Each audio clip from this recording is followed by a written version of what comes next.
Okay, this is the food section of the My Body Food for the week. And this is from Real Fitness for Life. And I'm Jolene Puffer and the telephone trainer. And I hope you're having a great time on this program. A lot of people ask me some of the recipes that I make, and a smoothie is a really great thing. You can actually even feed it to your kids. My kids love them. Now, you have to kind of pick and choose what you put into them. So this is just one of my recipes. I'm certain you can think of a lot of other things, and if you do make some, send them to me. I'd love to hear about them. The thing that I start with is a really good protein, and I use this product, and it's just something you can get online. I don't endorse or recommend any products, but I like the way it tastes. I'm pretty picky about my protein powder, and I don't like the kind that's chalky, and I'm sure you don't either, but it's really hard to find a good protein.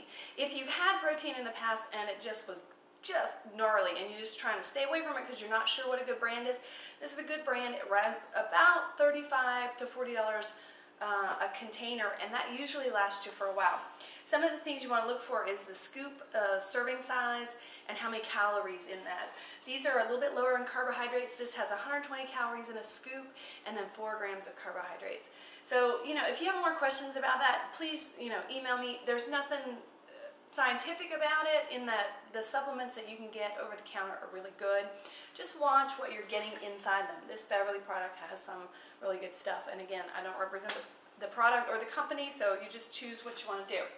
So what I do is I use kind of a bullet style mixer, and you can use any kind of, you don't have to have a bullet style mixer, you can use a food processor or anything, but I like these because they're easy to serve, and obviously once I'm done I can put a little lid on here, and then I've got a little cup as well, and then it's got the little container that goes with it, and I've said little twice, and I'm sorry about that.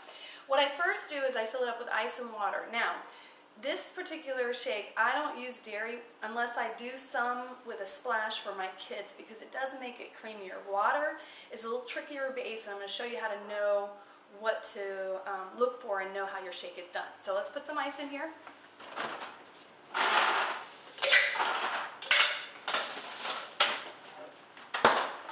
A little bit of water, so I'm doing that now. And then I have frozen fruit because it's easier to keep, because a lot of times fresh fruit is, it goes bad so quickly. So you don't ever want to have that around. Now, you want to have more water than anything because that's going to help mix it up. So I usually put a good bit of water in there. These are blueberries. I got these, believe it or not, from a discount grocery for $1 a bag. I bought a bazillion. And so what you want to do is 3/4 of a cup, and usually you want to measure that because you want to be sure about that, and it's 70 calories in 3/4 of a cup. So I'll put those in, and when those are frozen, sometimes they'll stick to the top, so I just make sure I push them down. Then a scoop of protein powder, and I don't actually do a full scoop because I want to do a little less in mine. So I'll usually do a half. So instead of 120 calories, it's only 60 calories in this scoop. And chocolate is one of my preferences. I do have vanilla, but I like the chocolate shake for the afternoon, especially for that pick-me-up. Sometimes that's what I'm looking for. Now, if you're at work, obviously it's a little bit more difficult to do. So these are a good idea to do right before bedtime, because again, it's going to help with when you're sleeping, you're letting loose of a growth hormone, and protein is a really good substance to add to that process. Okay, so then I love peanut butter, and I'm going to have to go grab a spoon, so I'm going to hit this. I'll pause it real quick, and I'll be right back with a spoon. So what's important to know about the spoon is realize that there's a tablespoon and there's a teaspoon. And in peanut butter, you're going to get as much in 1 tablespoon, okay, as many calories in a tablespoon of peanut butter as you are in everything that's in this cup right now. So you have to really think about that. What I like about peanut butter is it actually gives you that edge, and it's also a really good fat for your brain. It reminds your brain that you're doing okay, that things are good, and it does become quite a bit of a dessert style feeling. So I like my peanut butter. I usually do a tiny, usually a half of a teaspoon, and I'll have to obviously put it in there like this. And then people ask me, do I lick the spoon and my fingers? And sometimes I must admit I do, because I do love the peanut butter.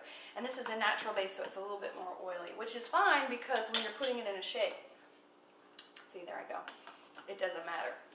Make a lot of noise in a minute. I'm going to grind this up so you can see how this ends.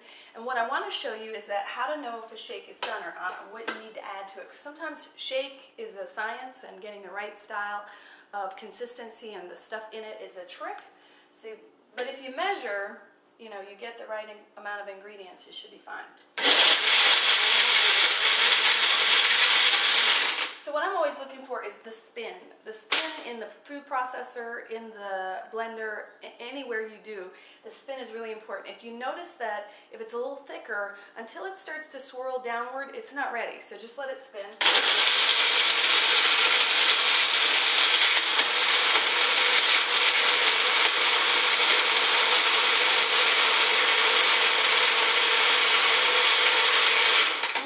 Is that all this stuff is ground up and it's spinning really well, and I put a lot of water in it, so it's going to be really easy. Now sometimes it's easy to get too much water, so you might want to not put so much water in the beginning, because it's easier to add water obviously than it is to take it out. Let's do this again. This shake will run about 200 calories. There was a half a scoop of cooking powder, which is 60, 70 calories, and the blueberries, which is 130. And then the half a teaspoon of peanut butter is it's like 90 calories. So that's, that's 160, and then so it's almost 210. So it's easy to add up. The calories are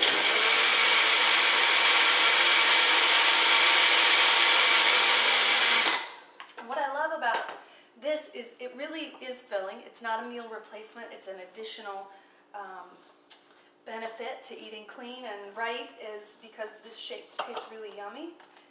And obviously the most important part is making sure we're getting good stuff to feed our machine, the body that we're trying to take care of, because again, these are things that are going to help encourage fat loss and help us to stay on track. It's a 200 calorie shake.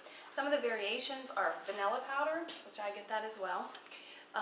Bananas, strawberries. A lot of times if I get strawberries and they're starting to go bad, not obviously when they're too bad, but when they're really ripe, I just throw them in a shake. You can do the same thing with bananas. You can take them out of the skin, cut them up, and put them in a freezer bag, throw them in the freezer, and you can always put them in shakes. So there's a lot of great things that you can do with fruit that might be going, close to bad. So hope you enjoy.